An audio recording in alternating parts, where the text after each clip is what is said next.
आगे बढ़ते हुए गलती नंबर 3 जो लोग इस बिजनेस में करते हैं वो करते हैं अपने आप को दोषी ठहराना। आप नहीं चाहोगे कि लोग आपके व्यापार के बारे में आपके काम के अनुसार अनुमान लगाएं कि आपने क्या किया क्या नहीं किया। शुरुआत में लोगों को यह डर होता है कि यार मैं तो अभी शुरुआत कर रहा हूं, लोग मुझसे कन्विंस नहीं होंगे, मेरे अंदर उतनी कैपेबिलिटी उतनी क्षमता नहीं है कि मैं लोगों को कन्विंस कर सकूंगा। इसके करके वो इस बिजनेस को नहीं करते। एक बहुत इंटरेस्टिंग चीज जो लोगों के सामने आती है जब लोगों से बात करते हैं कि साहब इस बिजनेस में आइए, आप इस बिजनेस में लाखों रुपए कमा सकते हैं, लोग उनको कहते हैं, जिससे हम डरते हैं कि अरे बाकियों की बात छोड़ो कि लाखों रुपए कमाएंगे कि नहीं, आप मेरे को बताओ कि आप क्या कमा रहे हो। और हम ये सोच रखते हैं कि जब हमारा बड़ा चेक आएगा तब जाके हम उनसे बात करेंगे। लेडीज एंड जेंटलमैन, इस गलती नंबर 3 यानी कि खुद को दोषी ठहराना कि मुझ में क्षमता नहीं है, इसका सही तरीका क्या है अगली स्लाइड के ऊपर लेके हम आपको बताते हैं। इसका सही तरीका यह है कि आत्मविश्वासी बनो, यानी कि खुद पे विश्वास रखो, क्योंकि कोई भी आदमी अपने पूरे विश्वास के साथ पूरा का पूरा बदलाव ला सकता है। लेडीज एंड जेंटलमैन, जो आज के दिन आप मेरी तरफ देख रहे हैं, राइट, जो मेरी पर्सनालिटी या जो मेरी शख्सियत है आज से काफी साल पहले ऐसी नहीं थी। आज के दिन जो मेरा कद 6 फुट 3 इंच है, मुझे याद है जब मैं 9th क्लास यानी कि 9वीं कक्षा में पढ़ता था, मेरा कद था 6 फुट 2 इंच। दिक्कत बहुत होती थी। होती क्या थी कि क्लास में जब सबसे आगे बैठने की कोशिश करता था, मेरी क्लास में जितने बाकी लड़के थे उनका कद मेरे यहां था, अगर आगे बैठता था तो उनको नजर नहीं आता था। वो कहते थे टीचर गौतम आगे बैठ गया, हमें नजर नहीं आ रहा। मेरी टीचर क्या कहती थी, गौतम सबसे पीछे। स्कूल के अंदर कोई भी लाइन लगनी, सबसे पीछे कौन खड़ा होता था, गौतम बाली। अरे दिक्कत क्या कि स्कूल के अंदर में जब ऐसे खड़ा होता था, लड़के भाग रहे होते थे, किसी के मुंह पे मेरी कोहनी लगती थी, यानी कि खड़ा भी मैं अपने आप को समेट के होता था। मेरा नाम गौतम बाली लोग जानते ही नहीं थे। कोई मुझे कहता था लंबू, कोई कहता था ऊंट, कोई कहता था जिराफ और कोई कहता था कुतुब मीनार। अरे इतनी बात छोड़ो कि वो मेरा नाम भूल गए थे, मैं भी अपना नाम भूल गया था। जब मैं स्कूल में चल के जा रहा होता था, पीछे से कोई आवाज मारता था लंबू, तो मैं मुड़ के कहता था हाँ। लेडीज जेंटलमैन, आपको तो शायद हंसी आ रही हो, पर मुझे तब लगता था कि भगवान अगर मुझे कोई श्राप दे सकता है तो भगवान ने वो श्राप दिया मेरा कद। मैं इस कद के करके इतना परेशान था। क्यों? क्योंकि जब घर जाता था तो मेरे पिताजी मुझे आके कहते थे, जब मैं अपने स्कूल के लड़कों के साथ खेल रहा होता था, अरे इतना बड़ा हो गया, छोटे छोटे बच्चों से खेल रहा है। समझ नहीं आती थी करूं तो करूं क्या। जब मैं कॉलेज के लड़कों के साथ घूम रहा होता था तो मेरे फादर आके मुझे कहते थे, अरे स्कूल में पढ़ता है, कॉलेज के लड़कों के साथ घूमता है, ये तो बर्बाद। घर वालों ने तो कपड़े सिलवाने बंद कर दिए। 3 पैंटें 5 कमीजें, उन्होंने कहा इसी में 1 साल बिताओ। क्यों? क्योंकि रात को सोते हो, सुबह 2 इंच लंबे होते हो। लेडीज जेंटलमैन, दिक्कत बहुत थी।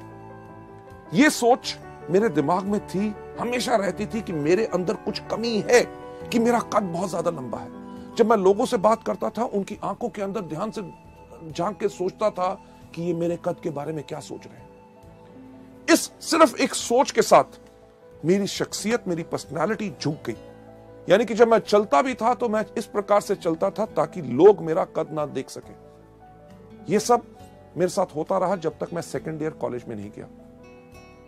जब मैं 2nd ईयर कॉलेज में गया, एक दिन हमारे प्रोफेसर ने हमारी पूरी क्लास को एक ऐसे लिखने के लिए कहा। सब लड़कों ने लिखा, मैंने भी लिखा। अगले दिन जब हमने दिया, उसके अगले दिन हमारे प्रोफेसर आए, उन्होंने आके कहा, गौतम बाली कौन है? क्लास में सबसे पीछे कौन बैठा था? सही कहा, मैं वहां पे खड़ा हुआ, घबराया हुआ कि क्या हो गया। उन्होंने कहा क्लास के बाद मुझसे मिलना। मेरी सांस ऊपर की ऊपर, नीचे की नीचे। क्यों मिलना? क्योंकि हर चीज में मैं घबराता था, मैं डरता था, क्योंकि मेरी पर्सनालिटी झुकी हुई थी। क्लास के बाद मैं जाके मिला अपने टीचर से। उन्होंने कहा, गौतम, मैंने तुम्हारा एसे पढ़ा, मुझे तुम्हारे सोचने का तरीका बहुत अच्छा लगा। लेडीज जेंटलमैन, जो आदमी शायद मेरा नाम नहीं जानता था, इतने सारे लड़कों में मुझे पहचानता नहीं था, एक कागज के टुकड़े से उसने मेरे सोचने के तरीके को अप्रिशिएट किया। उसने कहा, कि ऐसा है कि गौतम, हमारे कॉलेज का एक इंटर कॉलेज कंपटीशन हो रहा है, डिबेटिंग कंपटीशन, और मैं चाहता हूं कि आप कॉलेज को रिप्रेजेंट करें। मैं कहा, मैं कॉलेज को रिप्रेजेंट करूं, लोगों के सामने खड़े होकर बोलूं? मेरे को इतना डर लगा, मैंने उनको मना किया। पर वो हमारे कॉलेज के वाइस प्रिंसिपल भी थे, उनकी बात मुझे माननी पड़ी, तैयारी करनी शुरू कर दी। जो टॉपिक मुझे मिला था, पर उसके साथ साथ मैं करता था हर रोज पूजा। किस चीज की? कि मुझे याद था कि जब हमारे स्कूल में मैं 6th क्लास में पढ़ता था, हमारे भारत के एक राष्ट्रपति थे फखरुद्दीन अली अहमद, उनका कुर्सी में देहांत हुआ था और हमें 3 दिन की छुट्टी मिली थी। मैं रोज सुबह तैयारी करता था और एक पूजा करता था, हे भगवान, हमारे देश में इतने नेता हैं, कंपटीशन वाले दिन सिर्फ एक को ऊपर बुला लो ताकि छुट्टी हो जाए, ताकि मैं लोगों के सामने ना जाऊं, उनके सामने बोलना ना पड़े, लोग मेरी हंसी ना उड़ाएं। क्यों? क्योंकि मेरे अंदर आत्मविश्वास नहीं था। पर शायद भगवान को कुछ और मंजूर था। उस दिन वो दिन आया, कंपटीशन शुरू हुआ, लोग जाते थे स्टेज के ऊपर, जाके कहते थे, लेडीज जेंटलमैन, मुझे जो टॉपिक मिला है वो टॉपिक है ये, इसके ऊपर विचार मेरे ये है, अगर हम इसको इस प्रकार से करें तो हमारे देश को इस प्रकार से फायदा हो सकता है, बाकी लोग इस प्रकार से कर रहे हैं, इसके अंदर ऐसा करना चाहिए। हर व्यक्ति अपने विचार आके बता रहा था और मैं वहां बैठा हुआ डर के देख रहा था कि मेरा नंबर ना आए। क्यों? क्योंकि मेरे पास आत्मविश्वास नहीं था, मैं लोगों से घबराता था। पर मेरा नंबर आया। जब मेरा नाम पुकारा गया, मैं उसी तरह स्टेज पे गया जिस तरह मैं चलता था, यानी कि झुक के। मैं झुक पे स्टेज पे गया, जाके खड़ा हो गया। लोगों से देखने को डर रहा था, क्योंकि मेरे को लग रहा था कि वो हंस रहे होंगे कि एक मंच के ऊपर, एक स्टेज के ऊपर एक इतना लंबा सा खंबा कहां आ गया। मैं नीचे अपनी नजर करके अपना बोलना शुरू हो गया, लेडीज जेंटलमैन, मेरा नाम है गौतम बाली और मुझे जो टॉपिक मिला है वो मेरा टॉपिक है ये। मेरे से पहले जो कुछ लोग आए उन्होंने ये बोला, मैं उनमें से इन बातों पे सहमत हूं और इन बातों पे सहमत नहीं हूं। जिनकी बातों पे सहमत नहीं हूं वो इसलिए सहमत नहीं हूं क्योंकि दुनिया भर के आंकड़े इस प्रकार से इस चीज को कहते हैं। लेडीज जेंटलमैन, जब मैं बोल रहा था मुझे लगा कि सारे के सारे लोग वहां से भाग गए। जब मैंने देखा तो कोई उस दिन हंस नहीं रहा था, लोग मेरी बातों को बहुत ध्यान से सुन रहे थे। उस समय मैंने देखा कि ये वो दुनिया है जिसके करके मेरा आत्मविश्वास नीचे गया, कि मुझे लगता था कि ये मेरे पे हंसेंगे। अरे अगर इन लोगों को मेरे कद से दिक्कत है तो मुझे क्यों है? उस दिन मैं सीधा खड़ा हुआ। लेडीज जेंटलमैन, मैं गया था स्टेज पे झुका हुआ। जब मैं नीचे उतरा तो बिल्कुल सीधा। जब मैंने ऐसे चलना शुरू किया तो लोगों ने कहना शुरू कर दिया, गौतम तुम्हारी हाइट बहुत अच्छी है, तुम्हारी पर्सनालिटी बहुत अच्छी है।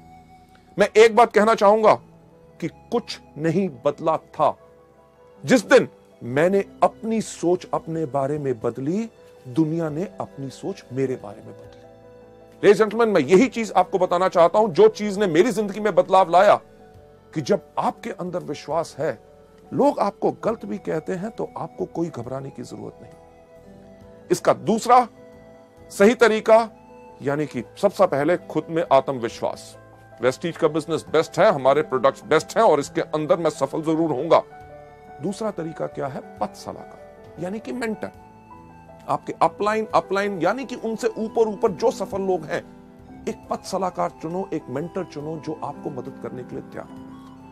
और जिन लोगों से आपने बात करनी है और शुरुआत में आपको लगता है कि आपके अंदर आत्मविश्वास नहीं है, इन एक्सपीरियंस मेंटर्स को, अपलाइंस को चुनो, ताकि वो आपके साथ जाके उन लोगों को इस बिजनेस और इन प्रोडक्ट्स के बारे में बता सके।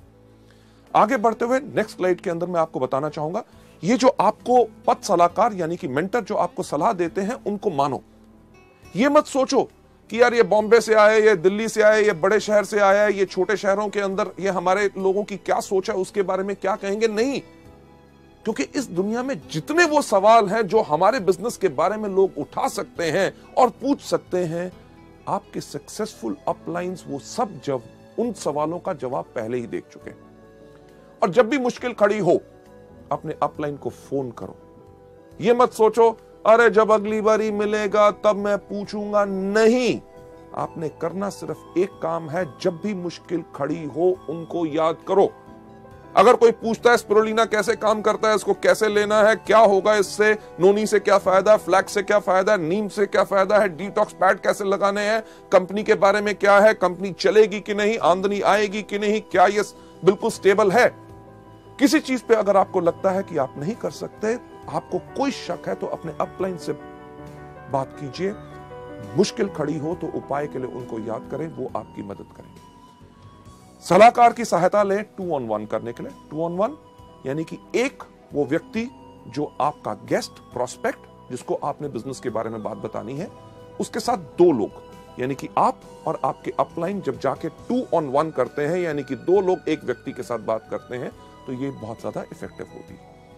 आगे बढ़ते हुए नेक्स्ट स्लाइड पे आपको ले जाते हुए, आपका पथ सलाहकार। ये मत सोचिए कि यार मेरे अप लाइन में ये व्यक्ति मुझे क्यों मदद करेगा, क्योंकि वेस्टीज का कल्चर, हमारा सिस्टम, हमारे संस्कार, हर एक मार्केटिंग प्लान की चीज इसी तरह से डिजाइंड है कि आपका पथ सलाहकार जिस भी लेवल पे हो आपको मदद जरूर करेगा, क्योंकि उसको पता है कि वेस्टीज के अंदर रोल अप एलओबी है।